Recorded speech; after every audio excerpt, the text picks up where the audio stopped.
Afwan Ustaz, ana akhwat. Bagaimana jika kita merasa menyakiti orang lain, namun orang itu tidak mengenal kita karena suaminya pernah mencintai kita? Apakah Anda wajib minta maaf? Emangnya gitu ini? Nah, ya, mungkin takut perempuan ini dikatakan pelakor, ya, gangguin suaminya orang. Wanita-wanita ini memang nanti kelak akan dihisap jamaah. Yang kadang-kadang dia merasa dia nggak berbuat dosa.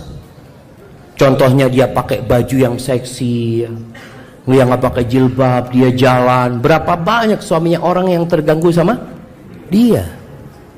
Dia akan tanggung jawab nanti dengan dosa dia karena membuat orang lain berbuat dosa. Loh Ustaz, dia yang tidak menundukkan pandangan.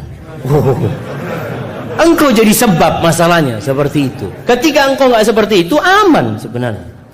Tapi kalau ternyata perempuan ini enggak Ustaz, Ana sebenarnya ya mau gimana, ada orang seneng sama Ana. Apakah Ana kemudian berdosa? Enggak. Apalagi memang laki-laki mungkin dia berpikir untuk nambah istri. Iya, artinya kan dia mungkin jadi nggak dosa, perempuan ini nggak dosa gitu loh. Tapi kalau dia yang godain suaminya orang, ini yang bermasalah.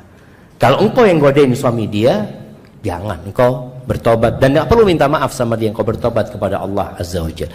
Jadi ada kondisi-kondisi jamaah, sebuah kezaliman yang kita lakukan kepada orang lain dan orang itu nggak tahu. Kalau antum kasih tahu, ribut akhirnya. Antum jangan kasih tahu. Contohnya, antum ghibain orang itu, ngomongin orang itu macam-macam, tapi orang itu nggak pernah tahu kalau antum ngomongin. Antum nggak perlu datang kepada dia, Mbak, ana ini pernah ghibain anti. Na'udzubillah, ana tuntut di hari kiamat. Jadi ribut akhirnya sama dia, gitu loh. Akhirnya kalau ketemu sama dia jadi nggak enak ya. Tapi yang datang kepada dia, Mbak, aku minta maaf ya kalau punya salah ya. Mudah-mudahan Allah kasih kebaikan buat Mbak. Terus di tempat antum biasa ghibain dia, sebutkan kebaikan dia. Ini sebagai balasan kita terhadap dosa yang kita lakukan gitu loh. Bagaimana kita menebusnya? Di tempat-tempat ada yang ghibain dia, antum belain dia. Tapi nggak perlu antum nyatakan ana pernah ghibain anti. Tapi kalau dia tahu, ya kita datang minta maaf. Karena dia udah tahu. Tapi kalau nggak tahu, ada hal-hal yang nggak perlu disampaikan supaya tidak menimbulkan masalah yang lebih besar. Jamaah rahimakumullah.